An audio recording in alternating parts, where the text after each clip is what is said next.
Почнете, професоре. Ајде уште еднаш добар ден. Надевам се дека нема да бидам досаден.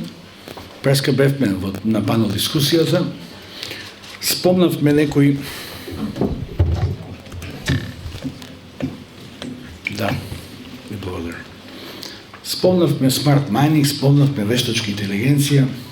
Штета што овој труд не е оној труд што беше минатиот пат на ланската презентација на трудови во од Експо Establish имав еден сличен труд, слична тема, меѓутоа со примена на вештачка интелигенција за одредување на стабилност на косини, поточно на machine learning, она основното ниво на вештачка интелигенција. Сега продолжуваме на ова ниво, значи во оваа тема се извинувам.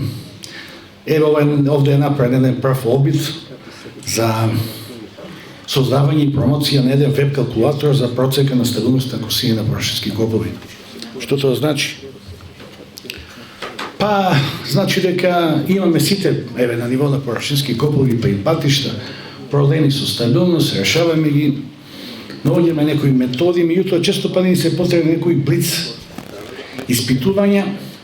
Имаше они, ако се сеќавате, оние стари учебници за стабилност на косини во површински подземна пашосна метода таму, Протогјаконов, Цимаревич и така натаму. Тие беа невелам премногу едноставни, меѓутоа доволни за почеток. Идејата на овој труд е да се направи сосема нешто друго, еден веб калкулатор кој што сега функционира веќе година дена. Тој беше наменет прво за студентите, сега се надевам дека ќе биде наменет и за инженерите, со цел да може да прават пресметки и да ги користат оние познати 4 методи од гранична рамнотежа, кои се уште по нашиот правилник за површинска експлоатација се потребни за да одержите стабилност. Значи можете, што ви треба, не ви треба ништо.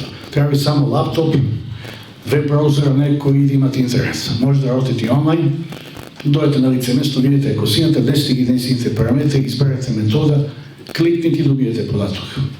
Ќе рече многу едноставно. Да, едноставно. Целта е да видите да работите едноставни, значи со новите технологии треба да имаме поедноставни работи. Како функционира системот? Направена е комплетна користење на 4 методи основни, метода на Ламели, метода на Бишоп, Јамбо и Спенсер. Тоа се 4 по мене главни, има уште неколку методи од групата на оние гранични рамнотежи и тоа се користење така да речените симплифицирани методи, неки каже поедноставени да, меѓутоа наменети од графика во нумерика. Значи, ако се сеќавате оние што полагале механика на графи или механика на почви некојаш, па има, ако бев студент, имаше милиметарска хартија, па зедовме метода на Ламели, па шестар, па кругови, па браме, површини, па тражеме Ламели. Сега постојат пософистицирани методи, постојат комерцијални софтвери кои што се релативно скапи, меѓутоа ако проектирате, ако ви треба, ќе ги купите. Ќе си купите лиценца, ама сепак во нив пресметката е малку подетална и на истите ќе можете вие слободно да ги цитирате во вашите трудови, во вашите проекти и така натаму. Значи, методологијата е таа што е позната, да ги одредиме во однос на овие 4 методи, факторите на сигурност и да видиме дали ги задоволат модерни стандарди. Имав дискусии досега колку треба да биде, имате правилник со табели, односно норматив, во кој што кажува колку треба да биде тој фактор на сигурност. Да и до завршни косини, работни косини нема да коментирам, ај ќе речем над 1,3 завршни. Кој ќе видите во анализата, постојано ќе ви прави некои селекција, ќе вика ова е стабилно, ама кој е работна косина. Овде сега нема да ги образложувам, ова веќе е познато, чисто да кажам кои методологија, на кој начин работи, која, ајде да кажам, работа се користи во него. Речи си сите работа со итеративна метода, значи тргнувате од една пресметка, гледате метода треба инкорект, добро, лошо, ако е добро за ги продолжувате следно и до некоја точка на прецизност. Сето тоа е напишано во Python, искористен е сервер моментално на университетот, на факултетот, тој работи преку Nginx, сервера 24 часа, ќе го уклучиме сега, се надевам дека нема да ви се исклучи интернетот и ќе дојдеме до проба на самите резултати.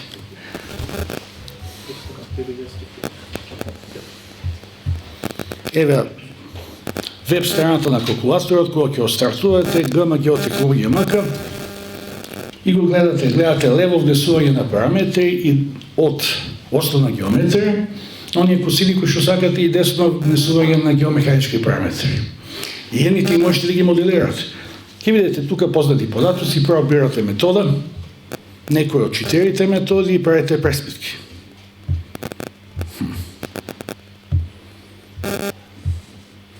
Еве да кажеме метода на Бишоп.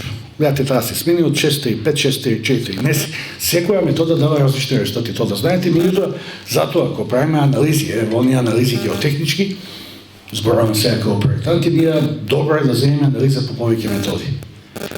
И најчесто јас ја бирам оно што ќе даде најлоши резултати. Меѓутоа и тука има, пак да кажем, мали, како вика се рите кваки, треба да кажете да, ќе ја бираш најмалата, меѓутоа дали таа е најсоодветна. Значи треба да видите, малку ќе ја читате методологијата на секој од овие методи и после ќе видите која каде може да се пременува. Значи не е сегде исто. И сега внесувате податоци. Тука гледате одма генерирање доле автоматско на косината, внесувате податоци, ги менувате и добивате 0,634, па не е ставилно, да. Што треба да направам? Па дај нешто да сменам. Предпоставя нагол на етажа 60, многу е 60, ќе правам дали ќе биде ставилно со 45 степени. Одма се спине, видовте доле како падна генералниот агол, се намали на 369 и добите фактор на сигурност 1,003. Некои колеги од Битола ќе кажат, би ова е ставилно на дедене. Па може би е ставилно. Ако уште нешто менувате, еве да кажеме, широчината на зараштата брама или перотата наместо 5, ако е зголемиме на 7 метри, 70 многу е, 7, добивате 165. Значи веќе вие може да знаете и на лице место дали сте стабилен или не. Ова го прави во милисекунди. Значи не е битно. Битно е само брза преспетка. Преспетките се прават со PHP сервер, значи он работи серверот, битна е брзината на компјутерот, што е на факултетот, не е битна брзината на вашиот лаптоп, телефон, не е во Java Applet, па да се извршува локално клиентски. Исто може да именувате геомеханичките параметри. Ова беше ставено 100 паскали. Очигледно, ако имате средина со 500 килопаскали, сигурно ќе биде постабилно. 2,63. Значи оваа геометрија, ова со 500 килопаскали имате фактор на сигурност 2,63. Што ви ова потребно? Вие ако проектирате, сум правил проекти и на големи и на мали родници. Сака инвеститорот да направи проект кој што ќе биде стабилен законски, ама да нема многу ископна јалови. Еве правите проект за метали, он вика да направиме го со еден близко над 1,3 зарашно. И вие гледате, ќе најдете сите вие модели што вие си најблизко над 1,3, значи правите оптимизација. Лесно ми ја да ставам сега косина некоја многу мала, наместо 30 степени ги дарам бутнам го на 30 и кажам имаш фактор на сигурност 2,6, јас сум безбеден, вие сте безбедни, ама он ќе каже со 2,6 твои фактор на сигурност, ја го 30 степени, јас ја откопам 150 милиони тони јалови. А века, ако е над 1,3, најмалиот на 36 степени, например, ја треба откопам 100 милиони. Тие 50 милиони кои ќе ги плате. И они инвеститорите си знаат математиката. Што се идва прво. Значи, вие треба да дојдете до оној минимален агол, тоест во овој случај најголем агол генерален, кој што ќе ви даде минимален ископ на јаловина, за да има минимални трошоци. Еве земите 1 евро по тон, минимум што е малку, 50 милиони тон, 50 милиони евро, па не е малку баш. Значи ова ви го овозможува, брзи проценти. Може и инверсно. Значи, средината ви не може да ја минувате, не. Влезно, ако ви е точен, ви е точен. Меѓутоа, можете, предходно имавме презентации за вовидување на геотекстили, вовидување на шипови. На некои места, може би, ќе го ојачате средината, ќе се промени неговите геомеханички параметри, ќе ги внесете, ќе добиете нови показатели. Исто овде гледате експериментално е ова, надворешно теретување, значи може да кажете на таа косина, таму имам некој многу тежок багер или имам некој голем насип, како тоа ќе се влијае во килонјути на метар квадратен и два коефициенти КВ и КК. Тоа е веќе за динамичко моделирање на стабилноста косина. Значи тоа немате обврска по законот, ако сакате да вклучите сизмика, тогаш ги ставате овие два коефициенти за хоризонтален и вертикален, како се били, однесување на средината во однос на сизмички параметри. Значи пак ќе кажам ова експериментално, поготово последните два, се надевам дека во иднина ќе биде надграден овој систем.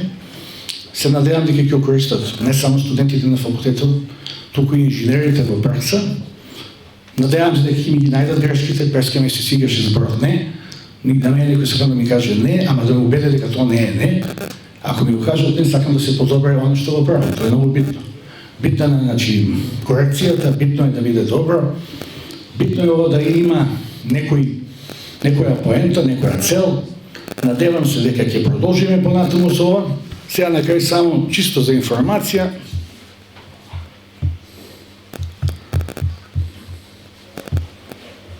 Ево, овде се дадени овие, баш што ги дискутиравме како ќе работиме и на крајот, чисто, како веќе го кажав и заклучокот, нема, еве во овој линкот, да знаете, ГЕМ, геотехнологија мака, може да се најавите слободно од овде, ако имате интернет.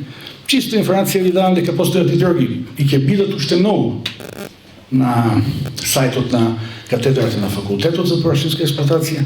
Еве, РФ, линк до Кузар модел, они што минираат, сакаат да знаат да направат предикција во однос на кои топческо-мински параметри, кој тип на исправен експлозив, која гранулација ќе добијат. Пробајте, видите, може би е добра, може би е лоша. Ја мислам дека е добра. Се надевам дека ќе ми ги најдете грешките. После линк до веб калкулатор за избор на европска опрема, ова се однесува за површински. Внесете капацитет, внесете тип на дампер и багери, која носи носнина, кој е капацитет. Планирате часови во година, тоа ми пресмете и дури ви направи оптимизација по методата на Монте Карло. И на крајот оној генералниот линк, чисто да го запамтите. Ево, ова беше од мене. Благодарам. Ако имате нешто прашање. Благодариме, професоре. Дали има некои прашање до професорот?